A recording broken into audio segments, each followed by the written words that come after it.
Hey everybody, welcome to this exceptional live today with Florian from WeWeb, our Chief Product Officer. So today we're going to talk about the new update you hopefully already saw in the editor today. It's nice to have you here, Flo. How are you doing? I'm good, thank you, Q. And you?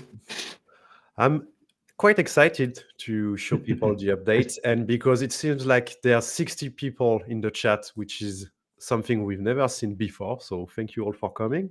And I see that we have people from all around the world. So feel free to present yourself and tell us Hi, where everyone. you're from. So we've got people from Germany, apparently. I recognize people from Brazil. I think we have French, obviously. Yeah, Patrice, for example. But yeah, feel free to tell us where you're from. Please fix the audio. So is something bad with the audio? Because it's Oh, actually really? my mic. Montreal, nice. California, San Diego, California, Spain. Oh, what time is it in California? It's really early, no? Mexico, Poland, Brazil, Nice. Bayonne, Ireland, Spain, Canada. Whoa, cool. Ukraine. Okay, so yeah, people from all around the world, really cool.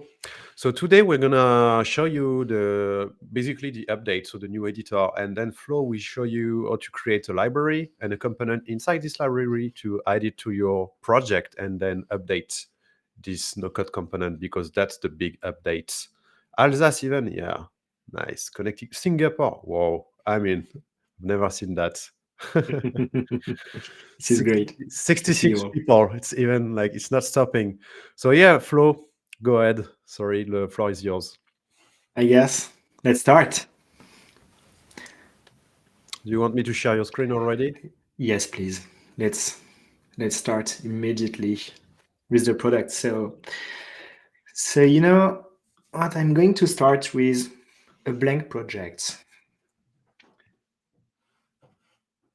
Actually, Flo, I'm just thinking maybe it would be better to share the whole screen because we can't see your cursor Okay. I because it's can do only the that. window. Indeed. Let me fix this. Yeah. Slovakia. Wow. Really cool. Pretty amazed that seeing so many people from so many countries because it seems like several years ago we are still a young company with some French clients, and now there's people from everywhere. Really cool. Yeah, sorry, while we are fixing the sharing screen. I hope you guys have already tasted the new editor. And by the way, if you have any feedback already, feel free to share them in the chat and Yes, even ask exactly. questions already. And we will take the time to answer your questions too. So is it better like this? Yeah. Okay, perfect. So I just created a blank project here, and I'm going to go through all the changes. So let me zoom. Yeah, Yes, it's should be better okay. like this. Okay, perfect. So as you can see, the top bar really changed. So the things that could be really different for you is that you don't have anymore the collections in here. So I will start with this. If you need to find your collections or your variables, now it's in the tab in here. So you still have the navigator with all your HTML here, and you can go to data and you will find kind of the same panel like before, all your collections, all your variables. Then if you need to access your logs, you need to click here also. So many more things into that panel. Also, as you can see, we splitted this with a new actions tab where you're going to find all your workflows, your global workflows, and your global formulas. So the idea was to give you a better shortcut for this because it was a bit hidden into this panel. So now you can access your global data, global lab workflows, and formulas really quickly in here. The Yeah. nice thing that many of you asked for is this toggle. So now you can filter all your collections and variables, and it's the same for the workflows and formulas, to just have the variables, collections, workflow, and formula used on the page you are currently on. So if you click here, you will see that it's filtered, and so you can, remove the noises with everything thanks to this. So really play with this.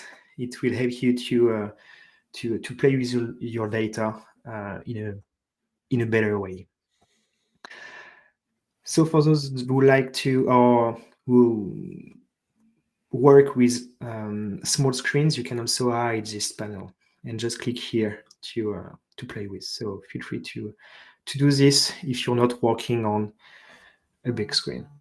But yeah, like if you have a really small screen. But honestly, no, this panel is so important that if I were you, I would pin it and let it open all the time. Yes, exactly. Because it logs and everything. So, and that's what we wanted to do in the end, like having two sidebars. And hopefully we will also reduce the size so that it's slightly better on small screens. I know it's still not perfect, but we're Yeah. working on this. And you can resize it as You Flo can said. resize it also. So play with it, and so you can be in a good way to work. So that's the first important thing. So then I'm going to go to libraries just after this, but you will find all your plugins here, like before, your authentication panel, the copilot. And then in the more panel in here, you will find what we had in the settings panel before. So it's a bit splitted between this and the first one, but you're going to find everything in here. So the configuration for PWA and the files, the custom code for those who like to put something into the head and the body in here, it's still there. So no regression here. You will still find all the features you had before.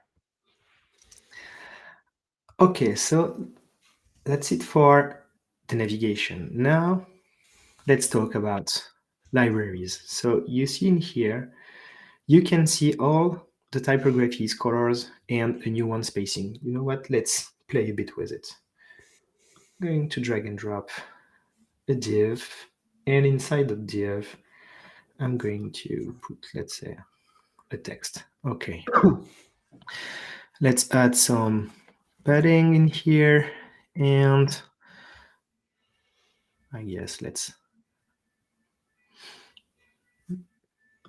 center it up so I can see. Let me select the flexbox here and put the text. Sorry, it was this one. No worries. In the meantime, if you have any questions while we are building, again, feel free to ask them on the fly. We'll try to answer them. And someone is already saying that on iPad it stopped. So apparently it's the sidebar is already working on small screen, which is really cool. Super. So yeah. So okay, let me no this, but maybe on the text. We've got a question for you, Flo. We okay, tell me. Anything in typography. Is this something you want to add? Letter spacing. Oh. Yes. No, so it's not in typography because it's because of the CSS. It's kind of a technical issue we have. So indeed, it's not in typography, but what you can do, for example, if I do something in here, let's say it's a big, let's say 5 pixel here, you can create a class indeed. You need to work with a class for that. So you can do something like this. The nice thing with classes is that you can make them responsive. I know many of you needs to do that, but so when you do that, and for example, I go to tab and then I change my typography here or the letter spacing here, you can you can update your class like this, and then you will see different values for every screen. So it's really, classes are really powerful for that because you can save different values or typographies for different screens. So in the end, it's a good practice to merge typographies and classes for this. And so as I added a class in here, and maybe I can also save this color, so I can let's say create a new color. Like this, or a good practice could be to do something like this: 600 here, and you can create a folder like going to be all my blue colors. Okay, I can set this, so I can create a color in here, But now you can also do it here. So you see in here, as I created a class, my class appears here and the colors too. And you can edit the color here or create all your colors in here. You can do the same for spacing. So let's create this because this is new. Basically, So, all your design tokens are here. exactly. Yeah. And spacings are the new big thing. So you've got paddings and margins, which is really nice. Exactly. For example, in here, I added a padding, and instead, you see, you've got a new icon here, and you can use your spacing instead.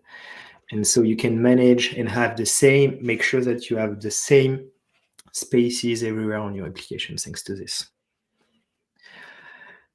So in the libraries, you will find your typographies, your colors, your spacings, your classes. I'm going to go there just after that. And also the elements you used to save into your, what we call before design system. So you will find all of them in here and be able to edit some properties here. Okay.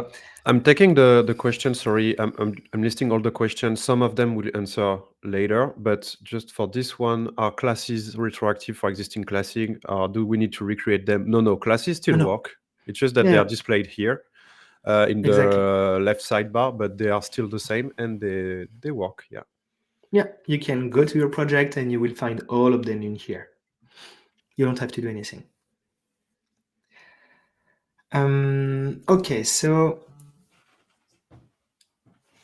in here you see that you've got two buttons. You've got My Libraries and you've got Share to Workspace. So if you create many things in this project, you can then share everything inside this library to all your projects inside your workspace. So when you click Share, you can in here, it's a first version of my library. So commit, you can click Publish, and then if I create another project, I will find this project into my available libraries in here. And if I add it, I'm going to have all the classes, all the colors, and the components and everything inside the library and access to it. But I'm going to play to play with it a bit more. Just let me show you how to build in a good way the start with library. So if you wish to create a library and share it because it's a good practice for many projects, so you won't have to create again your components, your classes, your colors, and your design system, what you can do is to go to your project, click create, and you will see a new template called starter kit. And basically, you can create your first shared library in here. So click create. It will be on your workspace. I see many questions in the chat that will be answered in a few minutes. Don't worry. Okay, perfect. So I go on. Spoiler So I alert. click here. Yes. I click here, and basically, you're gonna find in here, let's say, a quick start with many typographies, colors, and spacings. Not that many classes for now, but we are going to add more of them. And of course, some components. And I'm going to get there in a moment. So if you wish to start with a library, duplicate this project, go straight to libraries, and share it. So my new library. Okay. You publish it. And then if I go back to the project I created just before,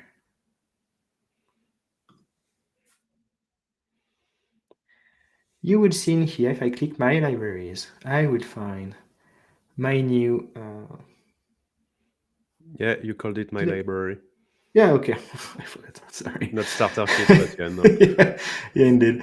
And you will find your library, and you just have to click add library here. Now it's here in added. And if I go to my, do I have an issue here? No, it's the project, sorry. Okay, end of the day. So of course, this is the typographies and colors from my my project, but if I wish to use it, if I go here and I wish to pick a typography, I will find everything from my library I just created, sorry. Same for colors. And now if I go to the add panel, I'm going to find a new line in here, my libraries, and I will find all the components and saved elements and sections in here. And then I will be able to drag and drop it. Let's you know what? Let's start with this one. And now I can click on it and I will have my new components in here. So just to, maybe I should explain what is a component. You know what? Let's create one. Just to Let's, summarize, so yeah, maybe because it went a bit fast, but you can now use a project as a library inside your workspace, publish it as a library, and if you import it in another project, you will have access to all the design tokens and the no-code components. We'll get to the no-code components later, and we'll get to Max's question later. But basically, it's a nice way to have a library of components and design elements that you want to reuse in other projects. And you know that people that will use them, they won't break them, because basically you will be able to edit them only in the main project. exactly. And that's the point I forgot to show. Thank you, Q. If I go back to the library in here, for example, I use these classes and I decide to change it. Let's say this class will also, let's say, use another color. Instead of danger, I want to use this red. Or maybe, you know what, let's pick another one, orange. Okay, so I changed the class. So you can think that if I did that, it will be changed on all the projects. And that's not the case. And that's a good thing, because you could break all your projects really easily by doing this. So you can make any change you want into the library, this library. And when you're done, so let's, sorry, I didn't save my class. So let's save this one. So I changed it. Okay. New text color, I save. So when you're done with all your changes, you can go back to libraries and you see in here the button is now blue and you can publish the changes. You click here and in here, I changed the class Yeah. tender. So basically a commit name. So it's not the name of the library here. It's really like what Yeah, you it's really the updated. commit name. Exactly. And you will see just after, because we've just having this question in the chat, but in the other projects, Flo will be able to update to the latest commit if he wants Exactly. to. Exactly. So let me go back to the start from scratch project in here. And you see I've got a notification, my library. So it's called my library as a new version. And you see you've got a notification here, a small dot button there. So if I click here, I can go to my libraries. And in library, you see I've got a new button, updates. So I can click on it and I can decide to update it. Okay, now if I use the class danger in here, it's orange. If at what moment you did something that is breaking your project, or some old projects that you don't need to update anymore are using the same library, and you don't want those changes because you would have to go to all these old projects and update them to make it work. So you won't have to update those library on those Or you projects. want That's to the good thing. revert the library Or to you the can previous also state. see, Yeah. exactly, if you see that there is an issue, you can go back here. You see I'm on the V2 and change the version, go back to the previous commit and make it the current version. And then you see it's red again. It's red again. And So we showed it, yeah, sorry, only for our CSS class, but what we'll show just after, because we're getting so many questions about this in the chat, it will work for components as well. exactly. So yeah. That's exactly the same for components. Okay, And so just to answer John questions, because it's linked to the current behavior. So Mika. Do you recommend having a slave project only for the libraries rather than building out styles in the main project? At the moment, I think, yeah, that's the best way to do it, having a free project because you don't need to pay for it to use it as a library. And this is kind of the V0, like the MVP, because we are doing this while we are building the marketplace. Because next year, it will be all about the marketplace and you will have to add libraries from the marketplace. So this will change. But in the meantime, yeah, I think the best way would be to have like a project for you builders to share in your client's workspace or like your company's workspace, and like only use the paid project for the business people or the end user, and just asking them to use your library elements. Yes, it will work like it is for your projects. Like now, Yeah. the marketplace will add more projects, but Yeah. for your own project, it will be the same. But just to add something on what Q just said, you will do both. The good practice is to have a slave project, like you said, to put everything. But in the end, in your project, you are going to use some components and classes you kind of productized for all your projects. And in that project, you're going to have some dedicated components using only the collections of these projects. And this one will live into the library here. It won't be shared. So you're going to have kind of both. You're going to use both Yeah. of them.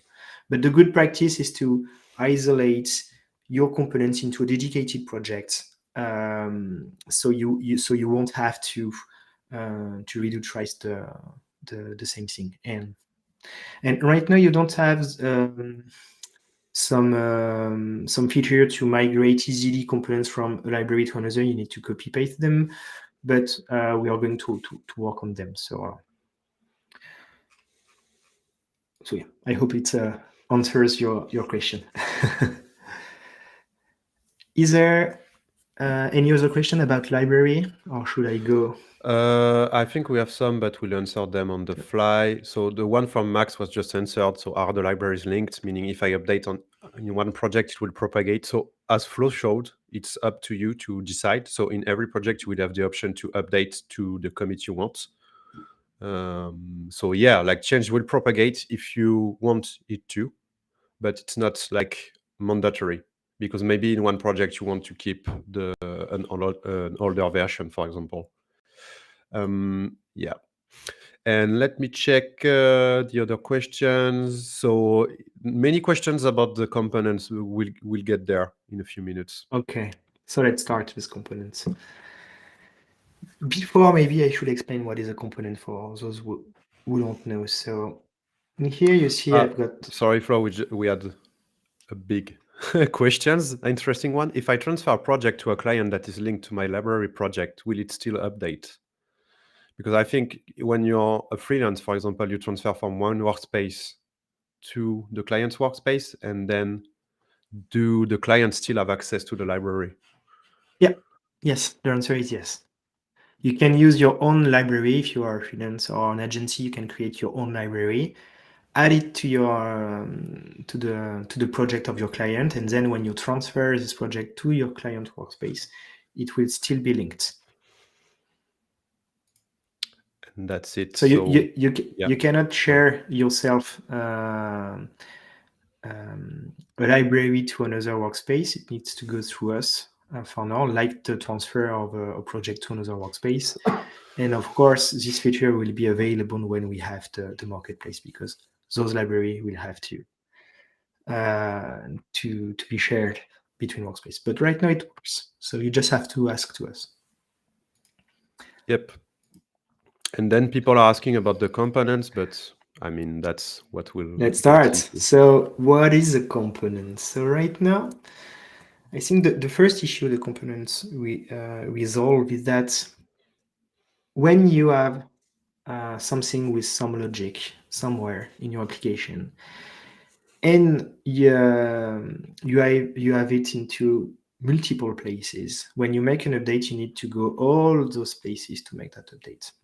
So for the styles, we've got the classes. So if you need to save some style, you just have to use a class, and when you update the class, it will be updated everywhere. A component is much more powerful. you can save a full element with logic inside, scope logic with internal variables, internal workflows, internal formulas, and then use an instance everywhere on your application. And when you make a change, that component, it will be changed everywhere into your application. Let me show you. For example, in here, let's add an image in there. It's a bit big. Let me just do something like this. Okay, so let's say I've got this text, this image, and let me add, oh, not that one. Okay. This one is a custom button already. Let me use the one you are used to play with. Is this one? Okay. So I've got kind of a simple card in here, and let me add just a border, and wheels. Okay. So I've got this one, and what I can do is to select my div, and now you've got a new button here, new component, and I can click on it. I can give it a name, my card, and click create. You see, I've got an overlay in here just to highlight the fact that I'm working into this component, and I can see that I pasted my button elsewhere. So let me go back to the page, click on my button, I copy it, and I can also double click on it if I wish to go to the edit mode, and then I will be able to add my button again, or maybe I should just do that. Okay, so you can see the overlay. Now, if I'm in the page in here, I can copy paste it, and you see in here I've got my card. And if I go in here, and if I add, for example, let's say some margin on my button, you see that the one below is also updating. Okay. So if I take that component, if I go to another page, for example, page 2, I click that button into my project library. In here, I will find my card. So I need to add a section before in here. And then I can paste my card. And it's like link section. If I do a change on my component, so I double click in here, or if I click here, I can click edit. And you see in here, I just have, well, I don't have anything else into that page, but let me, for example, add something like a table below. So you see in the layout, I've got many things. And if I double click on my card, I will just have the content of my card.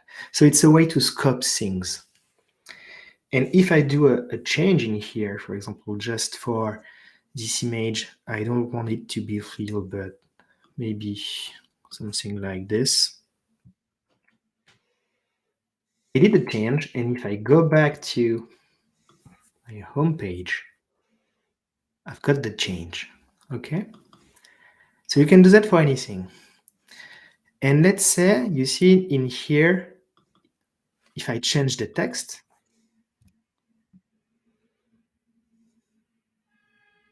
it will change everywhere, and that can be an issue.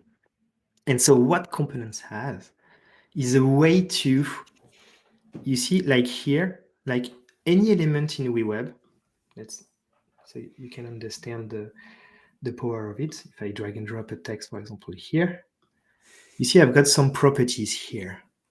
Behind the curtains, this one is a component. And for the curious one, you can go to development in here and go to the public repository of GitHub, and we will find all the code of those components.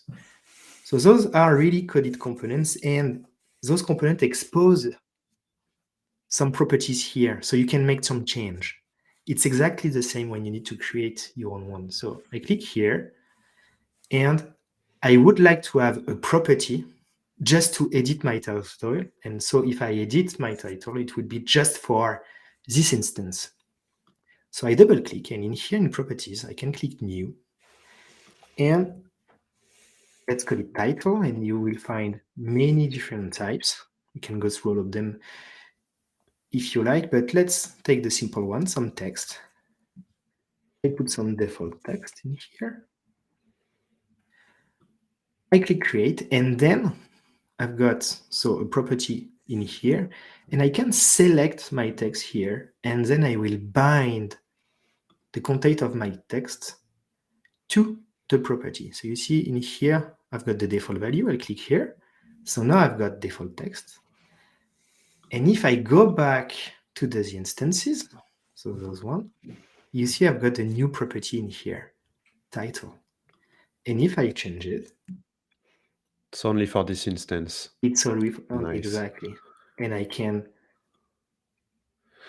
Basically, what we are trying to explain, and we'll show this with workflows then, is that you will be able to abstract what the component is doing design-wise or like logic-wise. And user won't be able to change this. But if you want your component to take inputs and release outputs, that will be totally doable.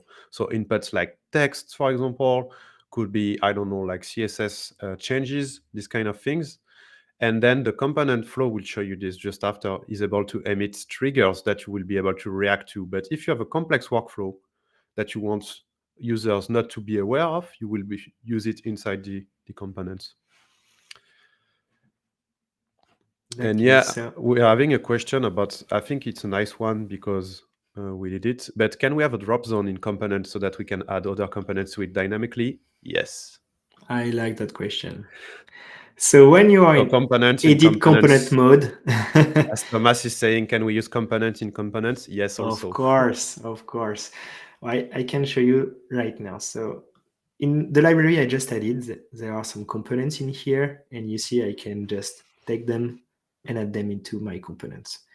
And in the tree in here, you will find this icon. So you can really compose components with components. And you will see that when you are going to start with it, you will start by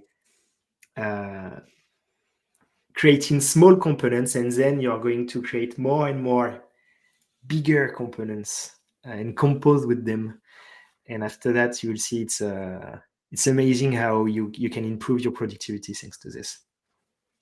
And this one also is using multiple components. You will see in the library, if you are curious and you go to the edit mode of that components, you will see that this one is just an icon, and the badge in here is another component. I think you can access the badge here.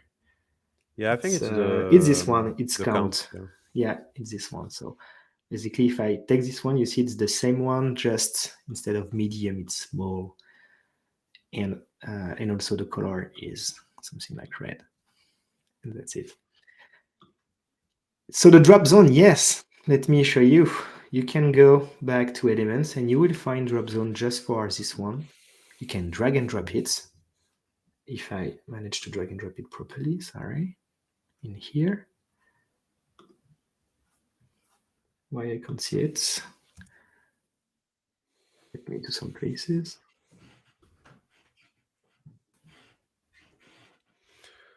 Oh, yes. Let me do something like this. And normally I shouldn't have to put an eye on it. Okay. Well, when you go to the instance, you can see that now I've got this thing, and I can just drag and drop, let's say a table, something big. Too big, yeah. Too big, maybe too big. Let me do some place.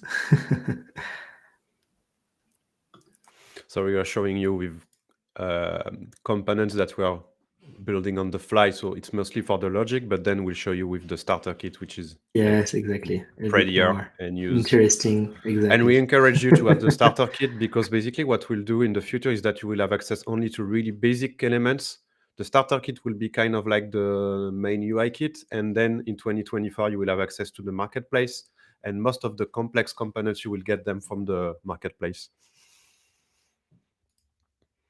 One thing with the drop zone is to start with a div, and then you can drag and drop anything you like inside. Like like this, and then you can play with it. So you can also have components with drop zone, and inside drag and drop components with also drop zones, and do some complex things with it. Okay, so let's go to the library and check more complex components. Oh, one thing though, Yeah. some of you may ask the difference between save to library and the components.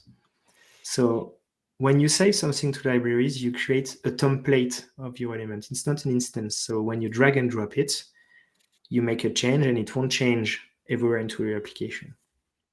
You can still do it, for example, if you are creating a component and you like, for example, you want when your team drag and drop the component to be written hello world and something more complex that not just by using the default values.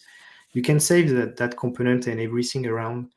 For example, if you had some static things like, let's say, a title before, and you take this and this and you put it into a flexbox, for example, and you like this, you can save that flexbox to your library and it will be a template of it.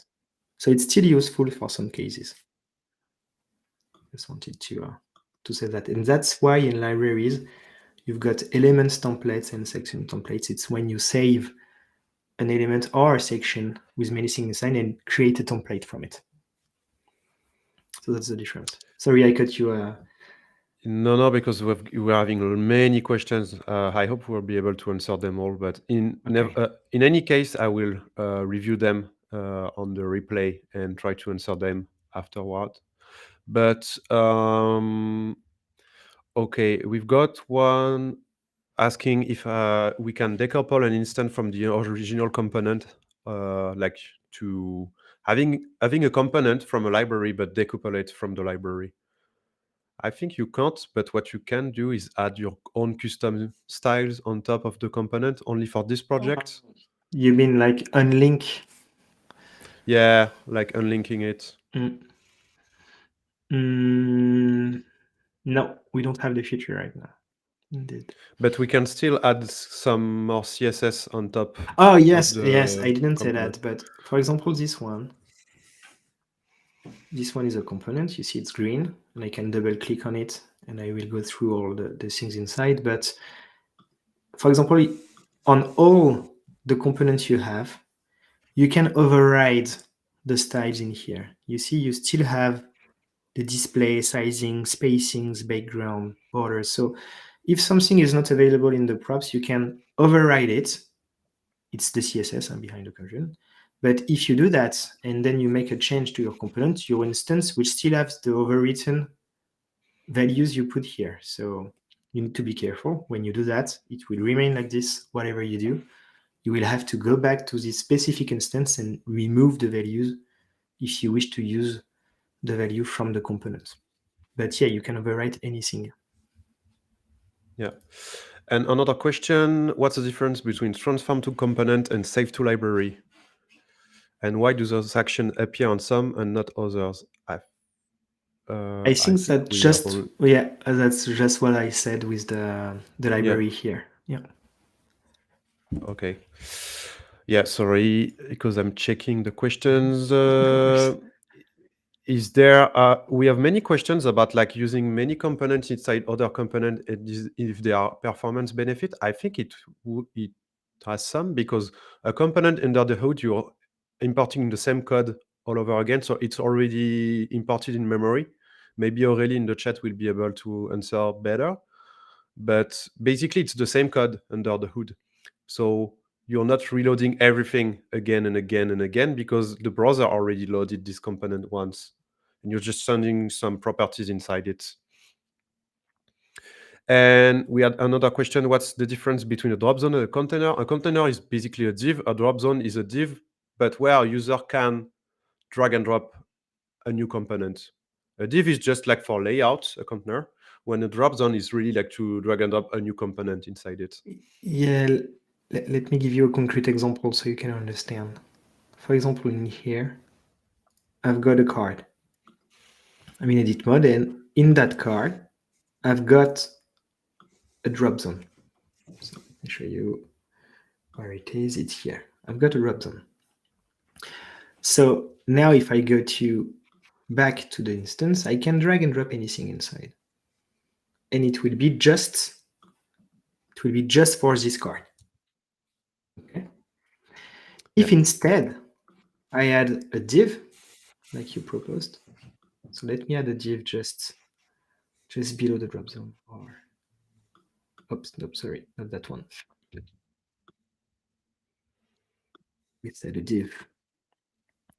So let me add a div. So you see I've got my div. Let's put some background to the, so we can differentiate this div, okay, with a nice color. Okay. And I didn't put any height on it. Sorry. Let me go back and put an height so you can see it. Okay, perfect. So I've got my div. So when I'm editing the component, I can add things inside that div. That will be for every. It will be for instance. everyone. Yeah. And then when I'm on the instance, I won't be able to drag and drop something inside. I can't, but I can in the drop zone. And it will be just for this instance. So this is the difference. A div, it's when you build. A drop zone is to use in the instance and drag and drop anything you like inside. For example, a card or layouts, something like this. Okay, so maybe what I can do is to show just some internal variables or formulas. Yeah, and I think we have many questions about, expected questions about what's the use of workflow in components and how to use triggers. Okay. So, yeah. Okay. So in that case, let's go to the counter in here. So you see in here, I've got a component, and did I break it? Demo effects. Okay. Okay, so if I click on this component, in here you see I've got a variable, 2 workflows, and a formula, and also a trigger. So basically, if you were to create this one for yourself, you would add a div, and then inside an icon for this arrow, an input, and another icon. Okay. And you would have created a variable into your project to just save the score. And when you would have added on the icon some workflows to update the global variable you would have created. In here, you can create this variable just inside, so it won't be in your project, just for these components. And I like to do that with components, is to put all the logic into that panel, into that new panel. So I won't bother remember where I put the workflow. So for example, in here, upvote and downvote are doing the same thing. The main thing is to update. Oh, this is why it was not working, because I broke it. Let's fix it. Okay, so let's go to the full workflow. So if I go in here and I go to the props, you see I've got init score and disable. So what I wanted is to, when I click on the instance, I wanted to be able to just initialize this component with the value. For example, if you make a call to an API and you have multiple cards, I want each card to have the proper value. And I wanted to be able to disable it like this. Okay, so in that component, I created those two properties. And then what I did is that I created 2 workflows. And I said, if someone clicks on the icon, stop if the property disable is if it's not disabled. So go on if it's not disabled, stop if it is, and then just update the score value. Take the score value and do -1 for the downvote.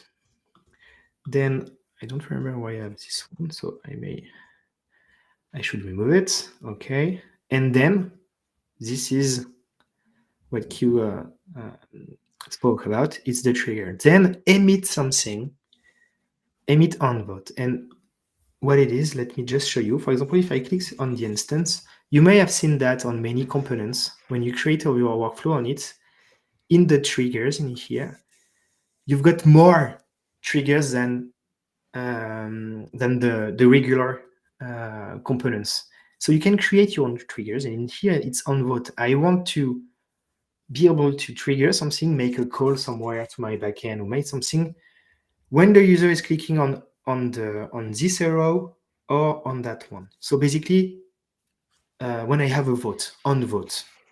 So to create this special trigger, you can go to your component and go here to events, trigger, and create just a trigger. You just have to put a name in here. So I've got on vote.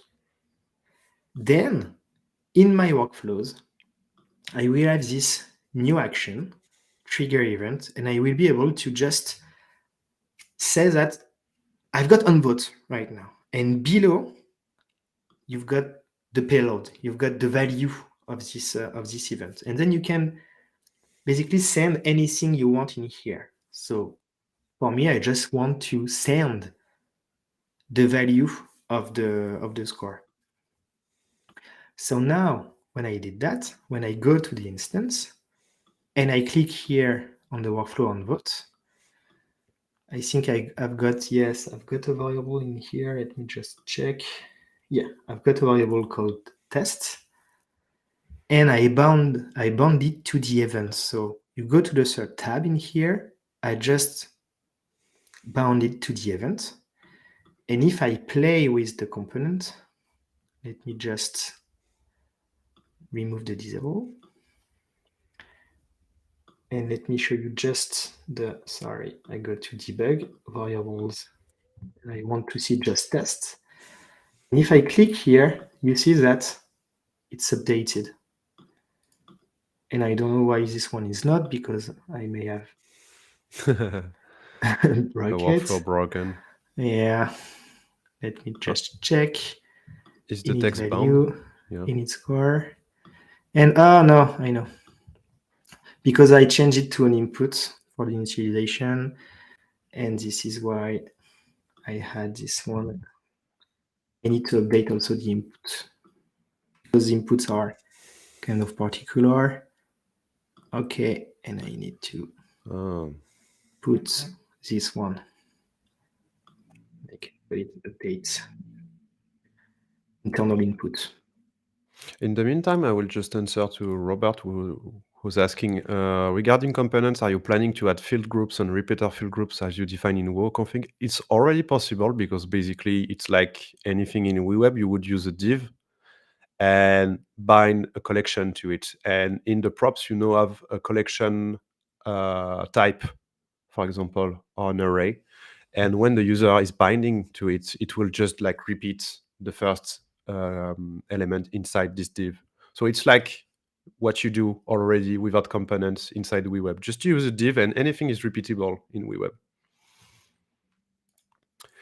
And for Max, actually, how can I define the output of the trigger event? At the moment, I only have the event, but I don't actually know what data I will get.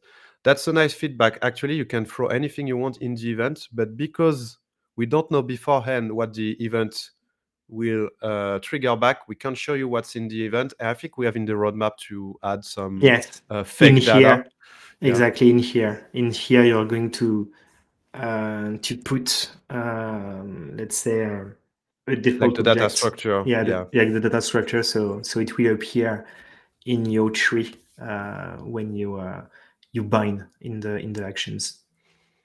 Yeah. So let me show you something else in that component. In here, I've got a formula, and you see if I think, I don't remember I think it's when I go minus. Yes, when I go minus, it goes red in here.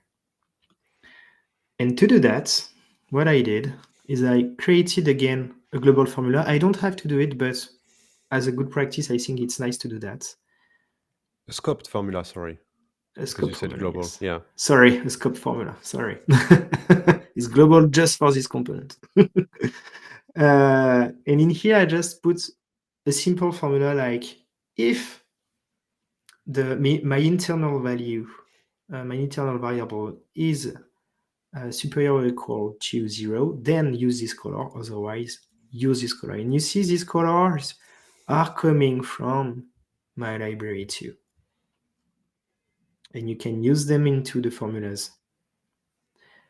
And so once you did that, you can go back to in here, this input, go to the property text color, click here, and instead of putting my logic everywhere hidden, I just add my internal, my scoped formulas in here. And so if one day I wish to change the logic, I just have to double click. I won't have to go deep into the component. I would just go there.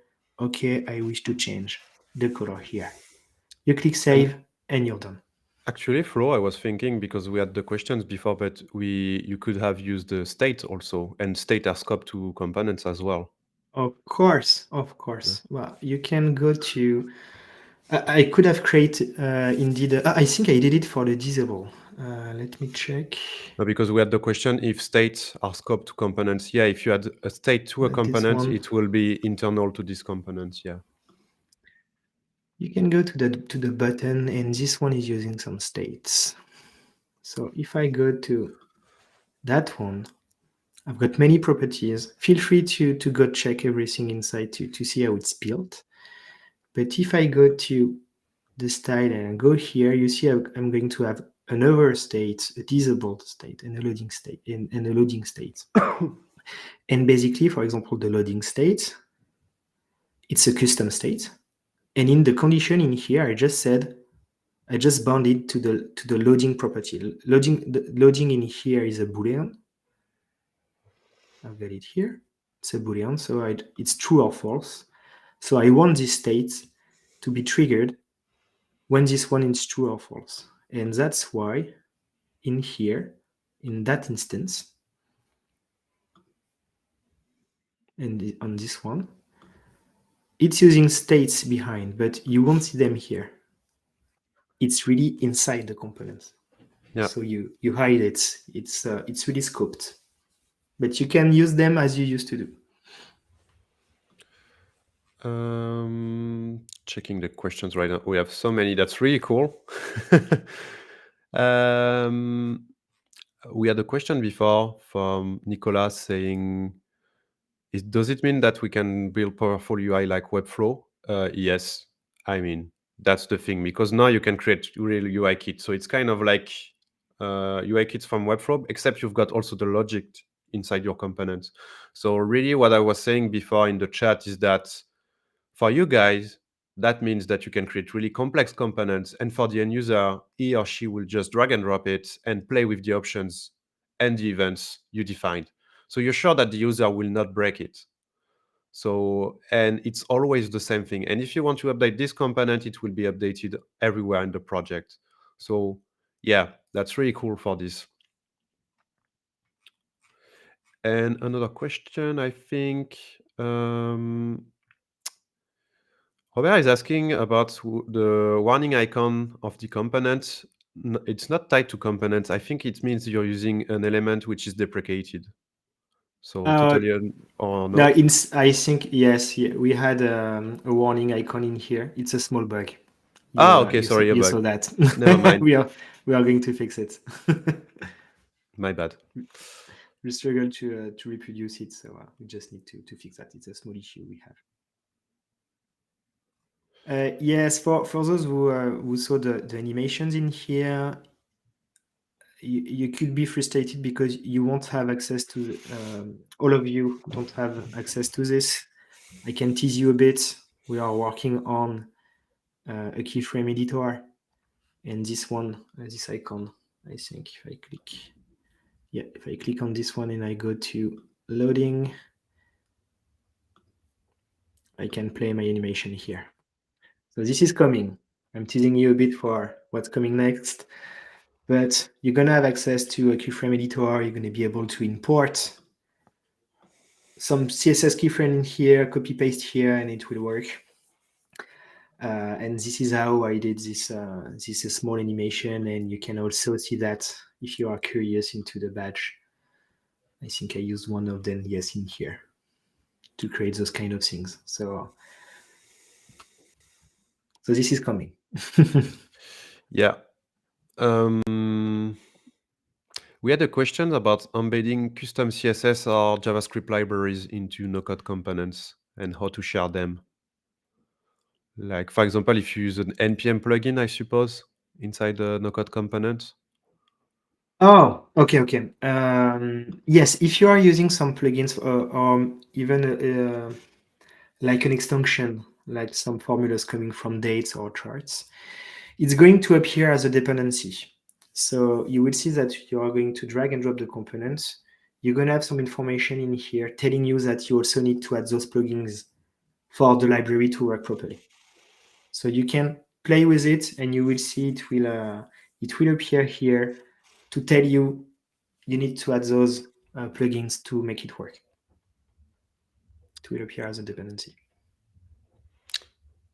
And and for the NPM doesn't work in the editor. I mean, not all plugins work in NPM. We are trying to only display the ones that are working because they actually need to be on unpackaged and work in the browser only. So if you're using backend plugins, that won't work because the WeWeb app is a front-end app. And we're using NPM's official API, so all plugins are listed. But in the end, you need only plugins that are on unpackaged so that we can import them in a front-end app. That's all in the docs. By the way, like we went really fast with Flow on all these things, but Joyce released amazing docs and amazing videos. We try to do onboardings in the editor, so please watch them because I know that's a lot to learn right now. Yeah, and it's many things. That's big. We can't cover everything during 1 hour, sadly. And hopefully we will have fun, like add the starter kit, reverse engineer it. That's the best way to learn. Yeah. Because I mean that's a big thing. If you're a developer, basically these no-code components, they are like React or Vue components. It's exactly the same. Like they take props and they emit events. That's all they do. But if you're a no-coder, that can be quite overwhelming. We get that. But I think that's the best way to industrialize your work, and also be sure like you've got the same elements all over in all your projects that are up to date, and you know that people are not going to break them. And also, as Aurélie said in the chat, to industrialize, because at the end of the day, you shouldn't copy paste workflows or copy paste designs or this kind of things. You should always try to reuse the same things so that you know that if you're making a change, it will apply everywhere. Yeah, okay.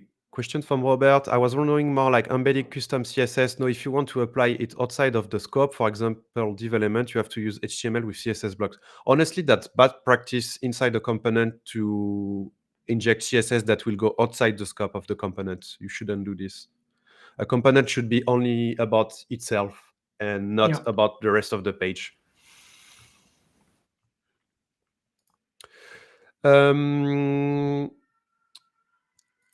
And if I put a component in a repeating group list, would the component variables be available outside the list? I'm not sure to get. That's a really good question. But Flo understood it. So it's like when you add an input, for example, in a line, and you repeat the line, you won't have the internal variable displayed because it's in a repeating group. So you need to create those trigger, an unchanged trigger or something like this, and then you're gonna have access to it. But we are thinking about improving this, and also if it's not in a repeating route, to expose internal variables, like for inputs, for example, or some select inputs, those kind of elements that are exposing some variables. You're gonna have the option coming in the coming weeks. We are still iterating on it. I see many questions that are unrelated to the update. Sadly, we won't have the time to take them all. So please ask them during the office hours or on the community or in the chat or, I mean, everywhere you can. But yeah, because we can't answer everything related to the product right now. Sorry. What we can do is that we can talk about the marketplace, because that's the next step. That was the big step towards the marketplace, because you guys saw that the components and the libraries, basically, this will become the marketplace. Then you will have the marketplace, you will choose UI kits from someone else, for example, and you will get their components inside your projects. And so Robert is asking any approximative date in mind. Flo, I think we got that. Yes, end of January, early February. It depends. So early February, I hope, normally, but not before. The first version will come at that moment. Imagine making WeWeb components for a living. I hope so. And we had questions about updating the data grid, the Kanban, this kind of thing. So we won't have time to do this, sadly, because we are working on the marketplace. But what we can do now is that we can add them in the starter kit. You are able to use the starter kit and even update them yourself. And when the marketplace will be live, I think people will be creating them. So what we will do is that we won't stop like 100% working on the elements, but what we'll do is that we'll give you the options to customize them now using no code, because you won't be obliged to use Vue.js to do this. And for the Figma plugin, I think Flo has a date too, hopefully. January. You're going to be able to import colors, typographies, and elements. For elements, it will depend on the auto layout you used. So depending on how you created it on Figma, it will be imported in different ways. But yes, it's for January. It's for you, Don't say Robert. that. Yeah. Could we sell in the marketplace? Is it only free stuff or paid ones? So you will have the options to sell your stuff if you want, or offer it for free. Both, yes. Yeah. Nice. So I think that's all. Yeah, you will sell your libraries if you want. Yeah.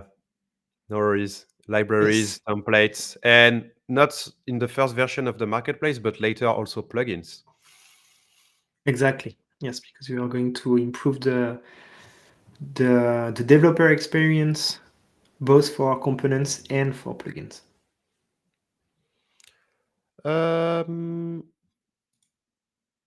Okay, I think that's all. Sorry if I forgot some questions.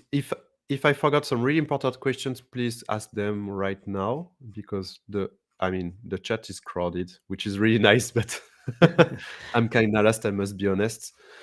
Otherwise, we'll finish here. Should finish because we must start to produce stuff. Yeah, so maybe we'll finish right now. And amazing updates. Thanks, guys, for the great work. Happy to build Thank with you. WeWeb. Thank you a lot. We hope you like it. We are conscious again that it's a big update, but again, Joyce made awesome videos Yeah. and documentations And about it. So please write into the community if you have questions, Yeah. if you struggle building your components. We need your feedback. You know that we like to iterate. We release every week. So tell us what you need. Tell us how you struggle. If something is not clear, tell us also. We need Yeah. you to improve the editor. And I hope you are going to like what we just released. So then, see you everybody, and see you hopefully on the community or building on WeWeb. Bye.